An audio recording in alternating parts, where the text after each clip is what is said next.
Yes, Anuj spoke about it and a balance was found by the government. We got that 2 rupee excise duty cut yesterday evening. Hello and welcome to Morning Call. I'm Lata Mkts. With me are Anuj and Surabhi.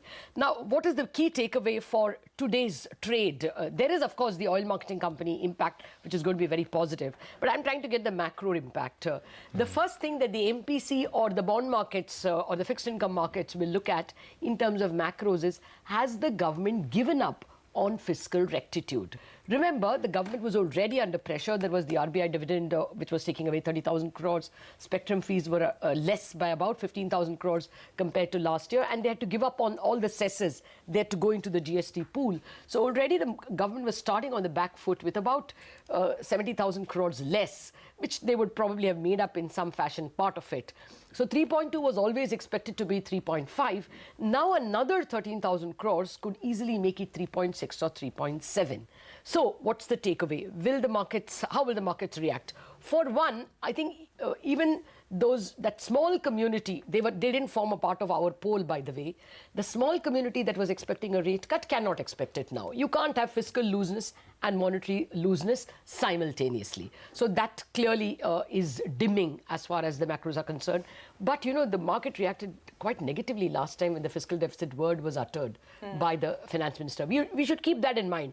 I'm not saying that that reaction needs to be, replayed today, because we also are in a slightly different situation. We've got global tailwinds, which are very positive. Although, to be fair, we have not reacted as positively as other markets. If you look at the last 48 hours or 72 hours, other markets have risen by about 2% or more. We have risen by only about 0.6% in the one day we traded. So the global tailwinds are not helping much. But my sense is today the market may not take the fiscal you may say liberties very, very seriously. We also have a very good core sector number. We have other macros which are positive. But clearly that monetary policy cut hopes will recede. Well, those hopes have just gone on. The clamour and the noises asking for that rate cut, they refuse to die down. Lata, good morning. But Anuj, morning to you as well. Let me take this point forward. And, you know, Lata was also talking about global cues. So global cues are absolutely fine, the way we've seen most of, the Asian markets or the close in the US. And then this big news back home. Where does it leave us on the morning setup? Yeah, so let's discuss the global setup first. Can we have the graphic picture actually? This week, MSCI Asia ex Japan is up 1.4%. MSCI emerging market is up 1.2%. Our market is up half of that. And this is after September when we underperformed by 3%. Asia ex Japan was down 0.5%. Emerging market was down about 1%. And we were down about 3.7%. So global tailwinds are not really helping us. What if we go into a period of global headwinds? So that, I think, is point number one. Point number two, just to carry forward the point from where Lata left, fiscal stimulus, of course, is underway now. Could there be monetary stimulus as well? I know, the view is that you can't have... It's quite possible. I mean, I'm not taking it too prompt. Exactly. Because yesterday we were having a view that, why not have a 50 basis point rate cut also? Just go all out. That is, of course, an outside possibility. See, the argument can also be that, sorry to interrupt you, that when you cut petrol, diesel is not very material in CPI, but petrol price cut of 2 rupees for the remaining 6 months can bring down CPI by 10 basis points. About. Say if it's 4.2, it can come in at, 4.1. Yeah. So, I think let's see. I mean, it's going to be a fascinating day, Surabhi, today. The jury is out on what will be the market's reaction on excise cut, because the conventional wisdom is that there's fiscal impact, revenue gets hit, but can growth pick up to compensate? And growth has been a big problem for the market. So let's see. As of now, the Nifty is in 9750 to 9950 band, and the market does not have triggers to either break that on the way down or break it on the way up. So this 200-point range is intact. My only worry about yesterday's trade, apart from underperforming the globe, is that the bank Nifty is again starting to underperform, and auto stocks were down despite posting really good sales numbers, which is a bit unusual. To compensate that, there's a huge buying by FIIs in stock futures, which is unusual at start of a series. I haven't seen this kind of stock futures buying by FIIs. So could this be a case where, because the market had corrected a lot, you want to take a bet that at least let's buy some of the stocks which have corrected and take them higher? I think that could be the case. One good thing which has happened is that while we have had price correction only recently. We've had some time correction as well, and that's allowed the moving averages to converge a bit. There was a time when the 200-day moving average and the 20 moving average, there was a 2,000 point difference almost. Now that's converged, so we moved to almost 9,300 as 200-day moving average and almost 9,800, 9,900 as 20-day moving average. So that's good news that the consolidation has allowed some of these averages to move up. Let's see if the market has a trigger to break this range. Till then, I think you'll have to find individual stocks. Okay, well, trapped in a range, that's how we have been. And Anuj, you made the point about what FIs are doing and, of course, the futures and options market. I guess I was just relieved to see at least the selling in the cash market yesterday was a little lower than the 4-digit number that we've become used to. But Lata, to get back to the point about what the RBI can do, and as you're saying, maybe it's not textbook proper to do both fiscal and monetary loosening. But could there be an outer chance because of the CPI impact? And because, as you're saying, it's not hugely damaging for the fisc, right? This 13,000 crores. Yes, I mean, that there can always be that point of view. See, there are a respectable body of people who will tell you that why should you have a 150 basis point difference between interest rate and inflation. If inflation is at 4, interest rates don't have to be at 6. Maybe inflation will go to 4.5 by the end of the year. That's why the Reserve Bank is keeping it at 6. Even a 125 basis is enough. Interest rates should be above inflation. So there is a very legitimate argument in favor of rate cut, but the RBI MPC has not bought it for the last 6 months. So why should they buy it now? Would be my question. The point will be whether they are also troubled by growth. Growth is genuinely in a situation where it needs help, and therefore will the Reserve Bank be moved. My sense is after this fiscal action, if at all there was a chance, our poll even before this fiscal action said no chance of a rate cut. Our MPC, Citizens MPC, said much the same. But two things that people will watch out for is how much does the Reserve Bank cut the GVA? It is still the most honorable name when it comes to giving estimates. So what the Reserve Bank says in terms of a GVA number will be very important. And secondly, whether they sound a little dovish, a little kind, a little forthcoming about help if needed. If the economy were to go through another quarter of say 5.7% GVA or sub 6% GVA, then will we look for space even if they show that kindness, or do they say extremely Brahminical about fiscal deficit? Fiscal deficit is going out of the window. The states are giving loan waivers. The government has gone ahead and indicated that it is ready to sacrifice revenues. So it is our turn to be extremely watchful. If that is the message that's coming out, then I think the markets will take it very negatively. If they sound a little kind, even if they don't do anything, I think the markets will be very happy with it. Okay, well, we'll have a lot of those answers at around 2:30 p.m. our time. But let's get going now and get you some views that our wise experts are sharing with us this morning. So the first one that's coming in is from Sanjeev Prasad of Kotak Institutional Equities. He says the recent worsening of India's macroeconomic woes may be paradoxically better for the Indian market's earnings, given the high share of companies with US dollar-linked revenues and profits in the overall revenues and profits of the Indian market. Of course, he adds the impact of a weaker macro on sentiment and valuations will be a bigger issue, especially if the global central banks were to reduce or remove their accommodative monetary policies.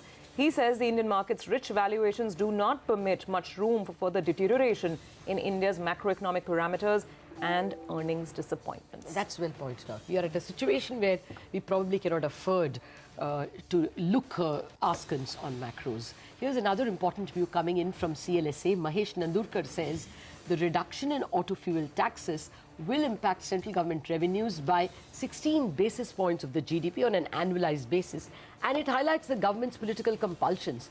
He says the revenue reduction, in addition to uncertainties on GST collections, which appear to be running short at the moment, raises fiscal concerns. He adds FPI sentiment on Indian equities, which has been weak for some time, will likely remain that way until corporate earnings recovery sets in. He expects this partially in the September quarter, but more so in the December quarter, and says weak FPI sentiment coupled with higher equity supply implies that market performance may remain subdued until the year end. Mahesh says CLSA's long-term optimism on the housing-led recovery, however, is intact. He replaces State Bank of India with HDFC Bank in his model portfolio. Okay, so long-term still positive. That's CLSA. Let's get you some money market views. Now, remember, the rupee did lose about 0.3% yesterday. Now, Pramit Brahmbhatt of Veracity says after consolidation, the currency will trade with a neutral to negative bias. He expects the USD INR pair to trade in a range of 65.20 to 65.80 today. Okay, on bonds, and very important today, Dhaval Dalal of Edelweiss AMC says recent price action suggests market participants expect the MPC to maintain a dovish tone. He says the market will be keen to understand the liquidity stance and MPC's thoughts on the deteriorating current account deficit and likely increase in fiscal deficit. He is cautiously optimistic on government bonds and expects the 10-year benchmark bond yield to trade between 6.6 and 6.7 in the near term. My sense is today you are going to see bond prices fall, at least in the morning, by about 8 to 15 pies, because, I mean, you have to accept 16 basis point deterioration in fiscal deficit. Okay, that point is taken. But what about the global markets? Here's Mangalam with the world view. Well, there's a lot of green across the global screen. Anuj, to start with, we have the Dow, which gained posted a 5-day winning streak. Almost 360 points is what it has added in the last 5 sessions itself. S&P 500 to 6-day winning streak coming in out there. Nasdaq to intraday hit a record high. Some of the outperforming stocks from the Dow, we had 3M. The aviation stocks did well, Delta as well as Continental. And then we got numbers coming in from General Motors, Ford and Fiat Chrysler. The monthly auto sales numbers, they beat estimates. So looking good as far as the US markets are concerned. Across the Atlantic too, we had rates coming in on both FTSE as well as CAC. Remember, the German index was shut yesterday. Both of them ended in the green, and this despite some concerns in UK itself, where Bank of England's financial policy statement did reveal some sort of concerns as far as Brexit is concerned, and the UK construction PMI saw a bit of contraction month on month. So despite that, we saw some green on the FTSE screen. Across the periphery, the Spanish index that was under a bit of pressure did recover in trade to end flat. We had the ATHEX, which was in the green after a bit of a fall on the previous trading session. In the emerging market space, we were talking about India's underperformance. The Brazilian index, that one was actually up 3.5% in yesterday's trading session. And in Asia too, most of the stocks, most of the indices are shut because of the holiday. But Nikkei, Hang Seng in the green, the SGX Nifty absolutely flat as we speak. Okay, thanks a lot for that summary, Mangalam. Let's get back to the big story this morning. This entire cut the excise duty on petrol and diesel by 2 rupees a litre. You're seeing that legend on a flash across our screen. Now CNBC TV18 learns that states have also been requested to review the value-added tax on petrol and diesel. Sapna Das is joining us with the details that she has picked up. Good morning, Sapna. Tell us. So what we're given to understand is the 2 rupee cut in excise by centre may also be followed by announcements by state governments in terms of reduction of their VAT rates on petrol as well as diesel. The tune of reduction in the VAT rates may be up to 2 rupees, though of course the VAT rates are ad valorem, so they'll have to see how that really pans out.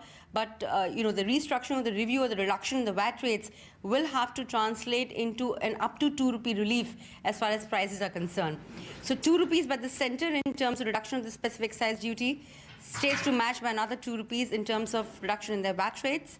And last but not the least, possibly OMCs will have to absorb the burden of up to 1 rupees. In the sense, if the prices are still going up, the crude prices, instead of passing the prices on in the retail market by the OMCs may have to absorb that much of burden. So these are the kind of announcements that are likely on the, they may be on the cards, especially the reduction in the VAT rates. What we understand is the centre has already communicated the same to the states. Okay, so that was Sapna in a report earlier, and those VAT rate cuts actually have started to kick in already, particularly in a state like Delhi, and we actually did catch up exclusively. That's actually not VAT rate cut. VAT rate cut will happen separately. That states will have to do. Basically, there's excise duty, and the VAT is on basic price plus excise duty, and VAT is 27%. Okay. So 2 rupee excise duty means you put 27% on that. That's 54 paise. Okay. So the impact of excise cut is 2.5 rupees, including VAT. This is not a VAT cut. This is not a Delhi VAT cut. It's not a Delhi it's state, not a Delhi state or VAT cut. the VAT cut will have to happen separately, which is also interesting because excise duty, anyway, I think 30 or 40% of excise duty anyway goes to states, and states on top of that levy VAT. Charge this VAT. So that's So it. this is the VAT on excise that has So gotten it's the reduced. VAT on excise which has been Gotten reduced, but Delhi as a state is yet to perhaps take the step that Or any Sapna was state. pointing out, Or any state for yeah. that matter, as Sapna is pointing out. That's something that could be in the offing as well to further ease the burden on consumers. Let's hear out what the IOC management had to tell us earlier this morning. In Delhi, we have mentioned the impact in Delhi. In Mumbai and other places, the impact will be much more. There, the VAT rate was much higher. The impact will be much more. The reduction will be much more. It is kindly understand the VAT rate has not been reduced by any state government so far, because excise duty is a part of basic price. So whatever reduction we do in the basic price, automatically it's a percentage-based tax. So automatically the tax comes down. They perhaps wouldn't be too concerned. Okay, let's quickly move on to the next set of stocks. Anisha, you have some updates on SJVN. Anuj was earlier pointing about, very high delivery on the trade that we saw yesterday. What's the fundamental development? Well, yes, I'll talk both about SGBN and Ahluwalia contracts. First, on Ahluwalia contracts, the company has bagged orders totaling around 550 crores. Remember that this takes the total order book to around 3,500 odd crores, and the prospects look good. With the L1 situation being of around 490 crores. Remember, this brings company closer to the 1,000 crore order inflow guidance that they had given for FY18. And also, they mentioned that the 1,800 crore bid pipeline might just be able to surpass the guidance as far as order inflow is concerned. So, green tick on that one. And yes, on SGBN as well, the stock was buzzing a lot yesterday. Today, remember, there's a cabinet meeting scheduled for around 10:30 a.m. and it is expected that they will discuss the Rampur Hydro project and the additional cost of around 2,100 crores on that. The project has been stranded. This might start the execution, and that is where the stock might hold up in the green. Back to you. Okay, all right, Tanisha. Thanks so much for that. And Lata, coming back to you, it is policy day, so banks, bond yields, how are you expecting the moves to be? Well, actually, I can't give you a red or a green on it, but it will be on everyone's radar. My sense is in the morning, bonds will start on the back foot because the expectation will be slightly higher market borrowing by the government because they're given up on some revenues, and therefore there'll be a slight downtick in some of the banks. But you'll have to wait and see what is the tone of the policy. Actually, a rate cut can be negative for banks because the competition from the bond market hots up. Okay, well, banks on our radar. As always, here's a quick recap of all the stocks in focus this morning. Now, the entire list this morning is expected to open higher. That doesn't happen always, but today is one of those days. So watch out for green on oil marketing companies like IOC, BPCL, HPCL, as well as Natco Pharma, India Cements, NHPC, SJVN, Bharat Forge on the back of strong Class A truck orders, Hero Motorcorp on the sales numbers, Apollo Tyres, Hatsun Agro, and Ahluwalia contracts. So it's an all-green screen, at least as we're approaching trade. On that note, a quick break. On the other side, we'll have our technical experts join in with today's setup and the trading approach.